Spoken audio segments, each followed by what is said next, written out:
કચ્છની વાત કરીએ તો નો રોડ નો ટોલ આંદોલનનો આજે બીજો દિવસ છે। ટ્રાન્સપોર્ટર્સના આંદોલનને પગલે તંત્ર દોડતું થઈ ગયું છે। કલેક્ટર અને પોલીસ વડા સામખિયાળી પહોંચ્યા છે। કલેક્ટર, એસપી અને NHAIના જે અધિકારીઓ છે તેમની વચ્ચે આ બેઠક મળી।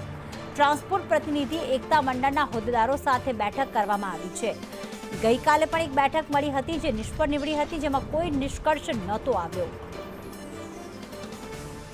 કિશન અમારી સાથે જોડાઈ ગયા છે। કિશન, ગઈકાલની બેઠક તો નિષ્ફળ ગઈ છે, આજે પણ આ બેઠક મળી છે જેમાં કલેક્ટર અને એસપી પણ હાજર છે, ત્યારે બેઠક કેટલા વાગે શરૂ થઈ, કેટલા વાગે પૂર્ણ થશે? લાગે છે કે આજે બેઠકમાં કોઈ મોટો નિર્ણય લેવામાં આવી શકે છે? જી પ્રીતિ, હાલ વાત કરવામાં આવે તો 11 વાગ્યાથી શરૂ થયેલી આ બેઠક નો અંત હાલ જ આવ્યો છે, ચાલુ ફોન દરમિયાન જ, અને લગભગ બહુ મોટો નિર્ણય લેવામાં આવી રહ્યો છે કે જેમાં ટ્રાન્સપોર્ટ એક્ટના જે તેના કર્મચારીઓ બેઠા છે, નેશનલ હાઈવે ઓથોરિટીની એક ખાસ ટીમ અહીંયા આવી છે।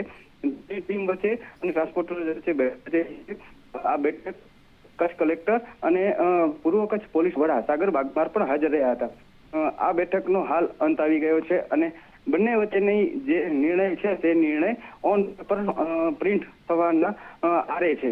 એમાં સૂત્રોની મળતી માહિતી મુજબ જે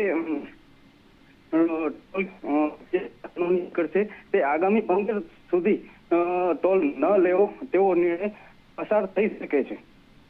આભાર કિશન, વધુ અપડેટ માટે આપના સંપર્કમાં રહીશું।